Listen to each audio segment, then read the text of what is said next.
दोस्तों बिहार में संविदा एवं आउटसोर्सिंग के माध्यम से जॉब कर रहे खास करके अभी बिहार बेल्टोन से जितने भी कर्मचारी है data entry operator programmer IT व आईटी गर्ल तो सभी कर्मचारी का जो सेवा अस्थायी अभी तक नहीं है जो अभी आउटसोर्सिंग पे कार्य कर रहे हैं तो इसके लेकर बहुत सारे विभागों में लेटर जो है अल्टीमेट के तौर पे दे दी गई है। मानवाधिकार में जो है लेटर सौंपा गया है। डायरेक्ट जो आप लोग सोच रहे थे कि आंदोलन पर उतर जाएंगे तो उससे पहले जो है सरकार को अल्टीमेट देना बहुत ज़रूरी है। तो सभी विभागों के खास करके लेटर जो है दे दी गई है। खास करके सीएम के मानवाधिकार आयोग में भी दे दी गई है और सीएम के पास भी लेटर दी गई है और जो अपने जिला स्तर पे है पदाधिकारी तो सभी को खास करके अल्टीमेट के तौर पे यहाँ पे लेटर देखिए सौंप दी गई है। तो इसके आगे यहाँ पे देखिए रिस्पॉन्स क्या आते हैं, उधर से रिस्पॉन्स क्या आएंगे, उसके बाद ही आंदोलन या कुछ आगे की रणनीति होंगे। आगे यहाँ पे समझ लीजिए। यहाँ देखिए जिला पदाधिकारी को ये लेटर सौंपा गया। इसमें देखिए कौन कौन सी बातों की चर्चा की गई है आप लोग समझ लीजिए। खास करके अभी जो बेल्ट्रॉन से कार्य कर रहे यहाँ देखिए बताया जा रहा है बेल्ट्रॉन के द्वारा आउटसोर्सिंग के आधार पर कार्यरत डाटा एंट्री ऑपरेटर प्रोग्रामर आशुलिपिक तथा आईटी बॉय एवं आईटी गर्ल सेवा समायोजन किए जाने अथवा विभागीय संविदा संपन्न करते हुए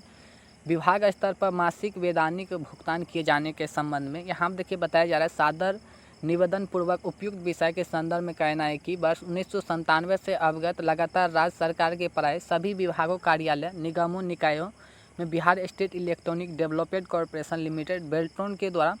विषयांकित कर्मियों की सेवा निरंतर प्राप्त की जा रही है। अभी खास करके 1997 से बेल्ट्रॉन से कर्मचारी ली जा रही है आउटसोर्सिंग के माध्यम पे। और यहाँ देखिए बताया जा रहा है महोदय आप इस बात से भली भांति अवगत है कि राज्य सरकार के विकास में डिजिटल प्लेटफॉर्म की अपनी एक महत्ता है। राज्य के सभी विभाग पूर्ण रूप से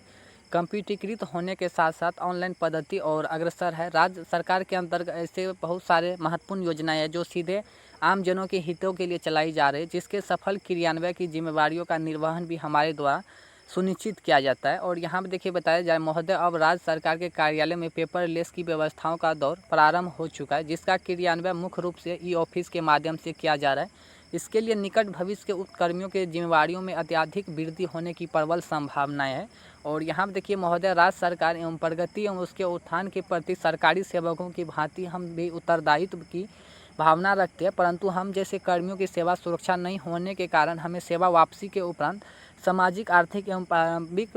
चुनौतियों का सामना करना पड़ता है, जिसकी पीड़ा असहनीय है। किसी भी क्षण सेवा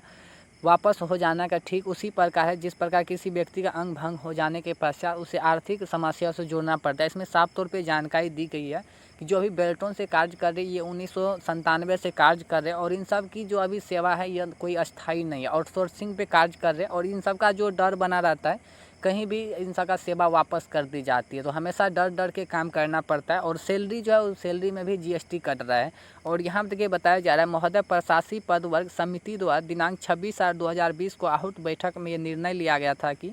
सूचना प्रौद्योगिकी विभाग बिहार पटना द्वारा सूचना प्रौद्योगिकी संवर्ग नियमावली का गठन किया जाए प्रति संगल, ताकि हम जैसे कर्मियों की उक्त नियमावली से आच्छादित किया जा सके, जिसके अवगत अंतिम रूप प्रदान नहीं किया जा सका।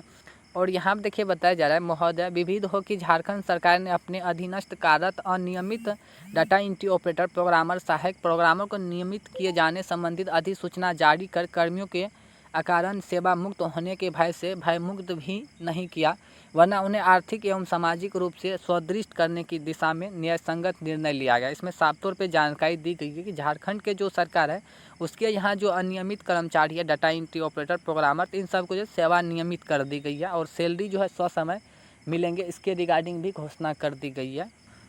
और यहाँ पर देखिए नीचे वाले पॉइंट में बताया जा रहा है अतः महोदय राज्य सरकार के विकास में डिजिटल प्लेटफॉर्म की बढ़ती महत्ता को ध्यान में रखते हुए सभी कार्यालय में कंप्यूटरीकृत प्रणालियों के सफल संचालन हेतु अपनी सेवा दे रहे हम जैसे सभी कर्मियों को आर्थिक एवं सामाजिक रूप से सुदृढ़ किए जाने हेतु हमारा सेवा समायोजन किया जाए। और यहाँ पर देखिए एक और पेज है उसमें देखिए कुछ और महत्वपूर्ण जानकारी दी गई है। सेवा समायोजन किया जाए ताकि सेवा वापसी के भय से भयमुक्त होकर हम सभी द्वारा सामाजिक एवं प्रारंभिक दायित्व का निर्वहन ठीक उसी प्रकार सुनिश्चित किया जा सके जिस प्रकार राज्यकर्मी के द्वारा भयमुक्त वातावरण में किया जाता है। जिस तरह से अभी आउटसोर्सिंग कार्य कर रहे थे इन सब का साफ तौर पे कहना है कि हम लोग का जितना जल्द हो सके उतना जल्द सेवा नियमित किया जाए ताकि सेवा वापसी का जो डर था वो हमेशा के लिए समाप्त हो जाए। और यहाँ देखिए बताया जा रहा है महोदय इस प्रकार सेवा समायोजन किए जाने से राज्य सरकार को न तो वित्तीय जन झेलना पड़ेगा और न ही उक्त पद हेतु नियमित नियुक्ति एवं उसके प्रशासनिक में होने वाले भय का बोझ उठाना पड़ेगा। अभी जो आउटसोर्सिंग में कार्य कर रहे हैं इन सब का नियमित कर देंगे तो कोई भी बोझ पड़ने वाले नहीं है। जो भी सैलरी में अभी कार्य कर रहे तो उन्हीं सैलरी में ये सब काम करने के, लेकिन जो अभी सेवा अस्थायी नहीं होकर जो सेवा वापसी का डर बना रहता है ये सदा के लिए जो है समाप्त हो जाएंगे। और यहाँ पर देखिए बताया जाए महोदय, ये प्रस्ताव ये भी है कि यदि हमारे नियमितीकरण में विलम्ब की स्थिति बनती है तो तत्काल हमें विभागीय संविदा नियोजित करते हुए विभाग स्तर पर ही वेतनमान का भुगतान सुनिश्चित किया जाए। इस संबंध में तत्कालीन प्रबंधक निदेशक श्री राहुल कुमार सिंह, बेल्ट्रॉन, पटना के पत्रांक संख्या इतना दिनांक 1/11/2018 प्रति संकलन द्वारा राज्य सरकार को जीएसटी मद में लगभग 50 करोड़, वर्तमान में कर्मियों की संख्या बढ़ने के कारण लगभग दोगुनी राशि बचत या कटौती के समय जमा नहीं होने एवं कर्मियों के वेतन भुगतान में विलम्ब की स्थिति का वर्णन करते हुए उक्त पत्र में बिहार प्रशासनिक सुधार मिशन सोसाइटी द्वारा सीधे संविदा संपन्न एवं मानसिक भुगतान की व्यवस्था का उल्लेख करते हुए हमारे संबंध में अपना मत्स्य सामान्य प्रशासन विभाग बिहार पटना को उपलब्ध कराना है, जिस पर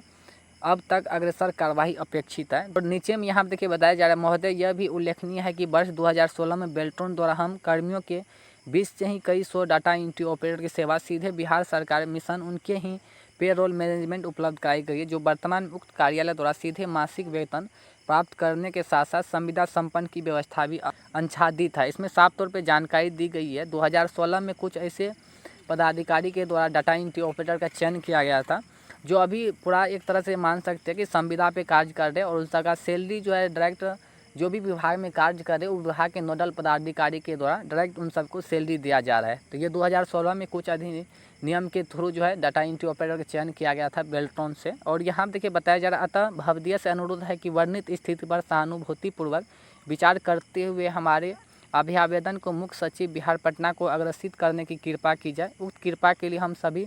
भवदीय की सदा आभारी रहेंगे। इसमें साफ तौर पे डीएम को ये लेटर भेजा गया जो अभी बेल्ट्रॉन से कार्य कर रहे, तो आप लोग को बहुत जल्द सेवा समायोजन मिल जाए ताकि आप लोग का भविष्य जो है सुरक्षित हो पाए। और जो जीएसटी कट रहा है तो ये जीएसटी को लेकर भी बहुत बड़े आंदोलन होने वाले, तो अभी बिहार सरकार और जो पदाधिकारी है सबको अल्टीमेट के तौर पे ये लेटर दे दी गई है। तो आप लोग थोड़ा दिन और वेट कर लीजिए, रिप्लाई आते हैं तो आप लोग को इस चैनल के माध्यम से बता दी जाएगी। अगर कोई रिस्पॉन्स नहीं आते तो उसके बाद आप लोग भी किसान सलाहकार की तरह ही रोड पे बड़े आंदोलन की शुरुआत कर सकते हैं। तो अल्टीमेट के तौर पे सभी विभागों को लेटर दे दी गई है, बहुत जल्द रिप्लाई आ जाएंगे जो अभी बेल्ट्रॉन से कार्य कर रहे हैं खास करके। तो आप लोग को बहुत जल्द गुड न्यूज़ ही देखने को मिलेगा इस चैनल के माध्यम से। तो और भी कोई जानकारी चाहिए तो कमेंट करके पूछ सकते हैं। धन्यवाद।